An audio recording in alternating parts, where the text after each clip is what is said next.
Hi. Well, this is the first time I'm actually doing this kind of thing, but I've been feeling this incessant urge to make a video and clarify some issues and some questions that I regularly encounter on the internet and on my Facebook. So, as some of you may have noticed that my opinions on religion and God have really changed radically from the last few years or so. And I no longer describe myself as a fervent atheist. And although I don't consider myself a religious believer, I do tend to think that it's not entirely irrational. In fact, it's not at all irrational to believe in God or to subscribe to a religious belief. But then it also boils down to what sort of religious belief one has. And religion is not something which is monolithic. It differs from one place to another. So there are a lot of factors that one has to take into account when we are discussing religion. Anyways, a lot of my friends who I was very close to when I was an atheist, they keep on insisting and making these sort of arguments like, what evidence can one possibly have about the existence of God? What is the evidence that religion is true, for instance, or that Adam and Eve did really exist, or the Noah's Ark was a real thing? Now, a few years ago, I was probably in the same league as these people, but I have had some change of opinions, and now I kind of think that they are mistaken in the way they even ask their questions. We can only have an empirical evidence for something which exists in space and time. Let's say something which is a part of our universe. Now, let's say if I were to say that I believe in Zeus, and Zeus is a god which is part of the natural world, then yes, it would make sense to ask what is the evidence for believing in Zeus. But the God that most religious traditions believe in is not a God which is part of the physical world. Which is why in philosophy we use this word transcendental, which basically simply means something which transcends space and time. So God is not a part of the universe, rather it lies beyond the universe. It's the creator of the universe. So the question that what evidence do you have for God is a straw man. It makes no sense because it assumes that God is somewhat part of the natural world, and therefore we can provide some kind of empirical evidence for God. So I think a lot of people have this picture of God which you might find in cartoons, like in Family Guy, for instance, in animations, where God is simply some bearded fellow up in the skies. Now, I like Family Guy. I think it's a funny show, but I don't take it seriously when it starts to pontificate on theological matters. And so that's not how Jews, Christians, Muslims, or Hindus view God. God is not some entity within the universe. It's not even a being amongst other beings, or the first temporal cause. Rather, God is the cause of all existence. Thomas Aquinas described God as ipsum esse subsistans. So God's very essence is to exist. So it's it's very difficult really to describe what God is. And believe me, I've read quite a few books on the matter, and even now I don't understand how to precisely describe what classical theism thinks about God. It's a very sophisticated and intricate discussion, but God is something whose existence is logically necessary.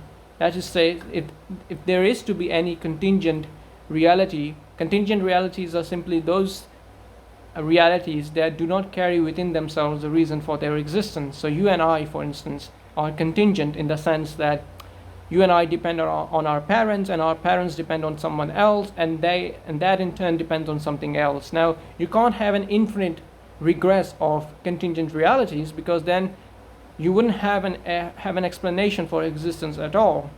You simply would have an infinite series of contingencies. So at some point you will have to stop at something which is not contingent and which it carries within itself the reason for its existence.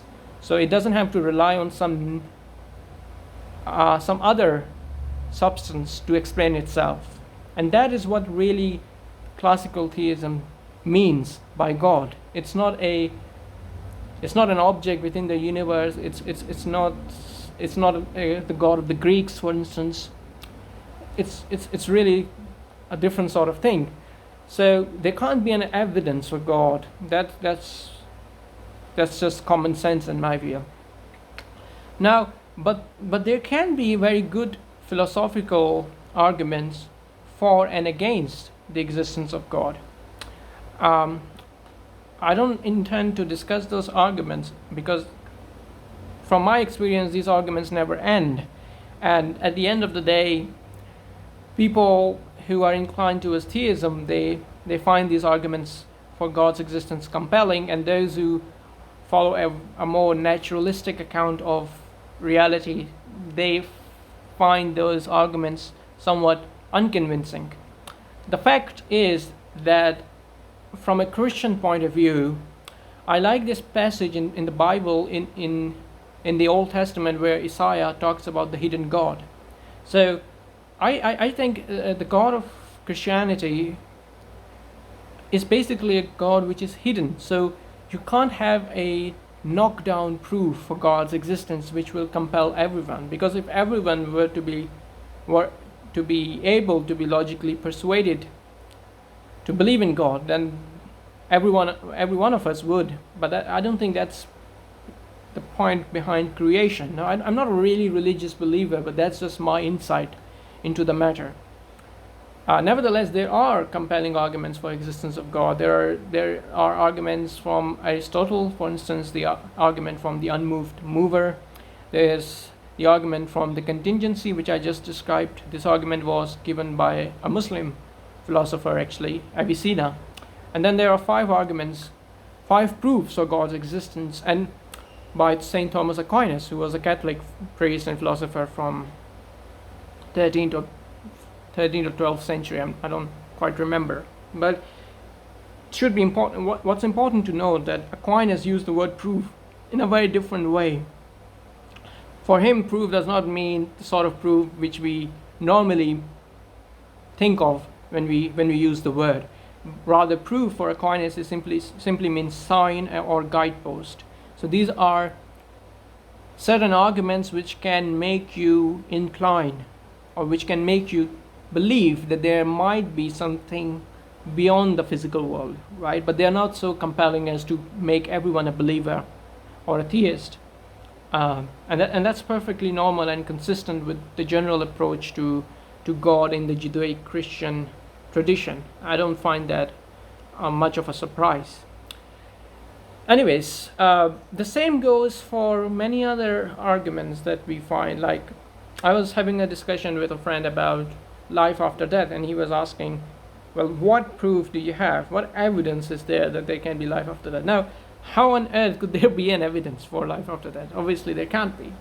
But this is not what I want to discuss. My point is, when we use the word empirical evidence is crucial to our scientific investigation, right? It's a part and parcel.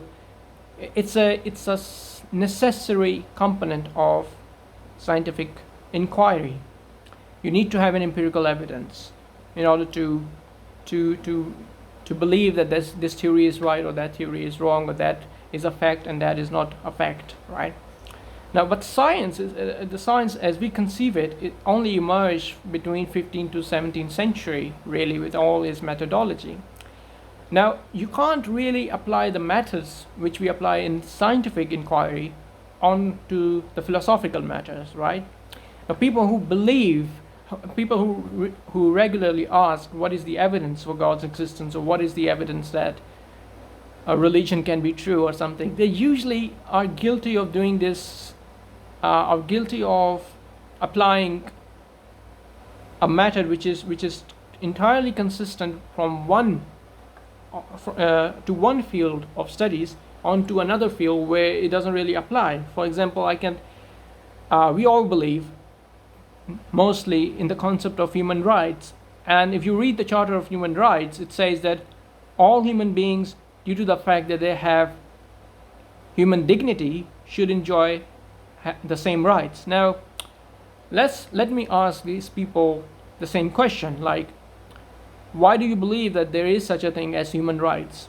What is the evidence that all human beings have an innate or inbuilt dignity of some kind? Well, there is no empirical evidence. Dignity is not like an organ inside our bodies which we can investigate and then say, yeah, so there's dignity, so that means there should we should treat every human being equally. No, it's just a philosophical moral conviction that we make. It's a philosophical abstraction. In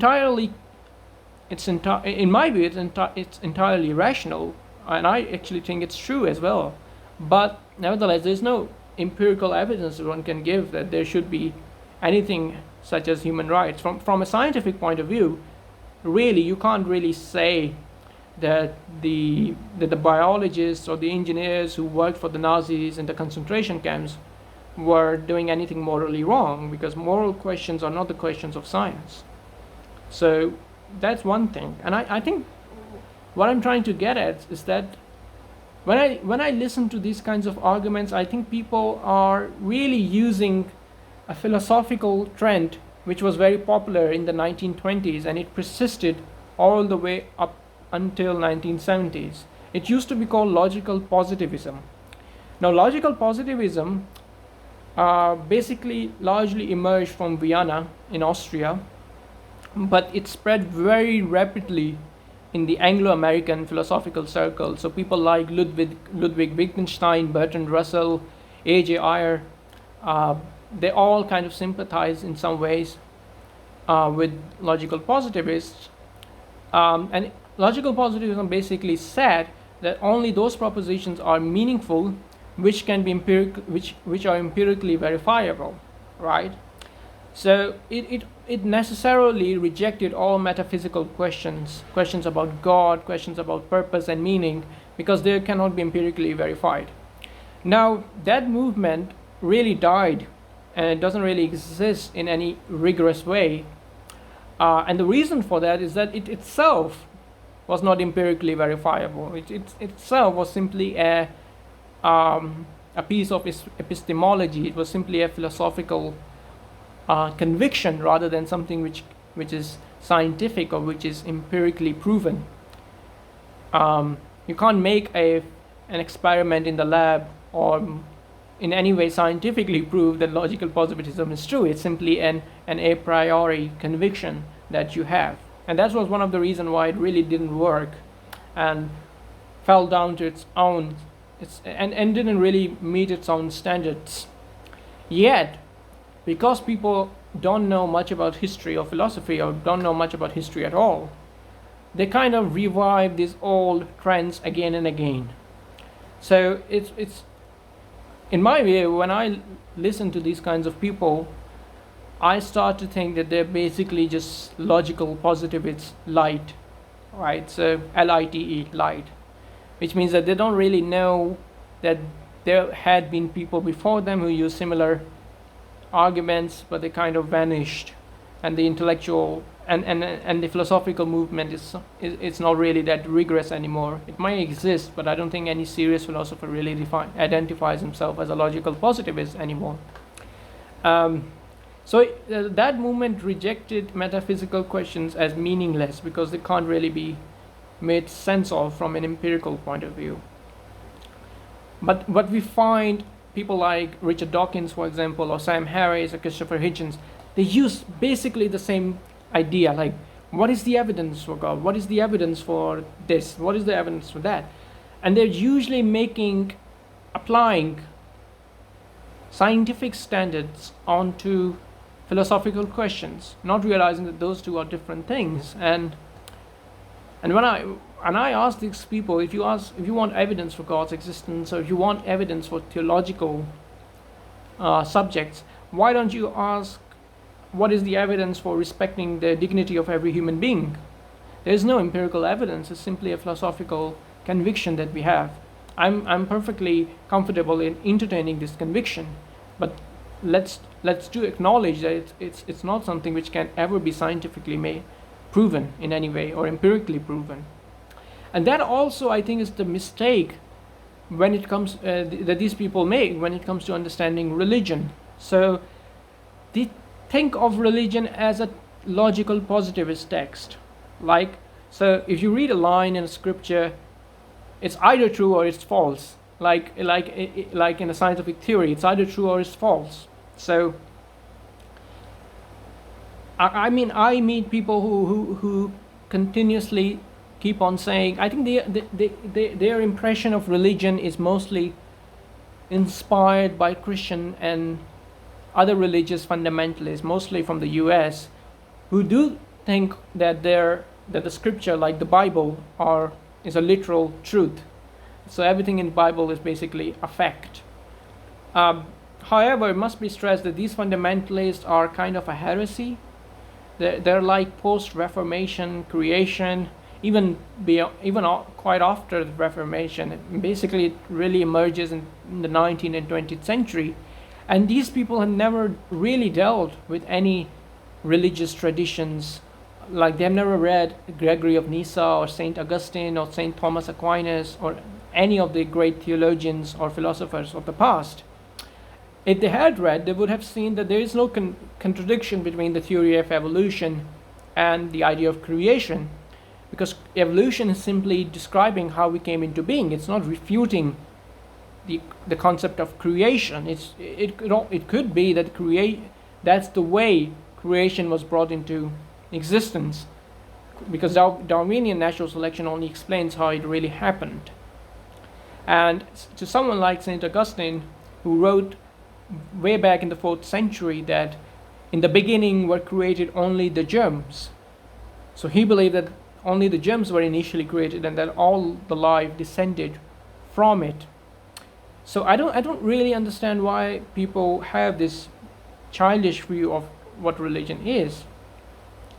And same goes when they are understanding many other passages in the Bible, in the Old Testament and in the New Testament. What they don't realize is that Bible was written by many different authors in different periods of time, people who were moved by their specific cultural milieu and cultural situations. So that is the reason why there are so contradictions in religious texts. And it's not something that Christopher Hitchens has told us about. It's something that has been known to anyone who's dealt with the scriptures in a philosophical fashion. So in the Old Testament, you find an image of God which is at times very violent, but in the New Testament, you find an image of God who sends His own begotten Son for the atonement of all of humanity. So anyone who's actually is sentient would realize that, yeah, that's a contradiction. You're getting a little different picture of God, which is why we have the art of hermeneutics, which means to understand the religious scripture, to interpret it, which is why we need systematic interpretations, and which is why the faculty of theology exists for the very same reason, because of these contradictions, and because within these contradictions we have to make sense of what religion is telling us. So, I mean, I simply feel that a lot of confusion that exists in our present epoch really results from a misunderstanding of what religion and God really imply. And a lot of that confusion is due to the fact that we apply standards which are valid in one field of one discipline of studies onto something which is entirely different in its nature. So I hope that's something that would be of some clarification for you.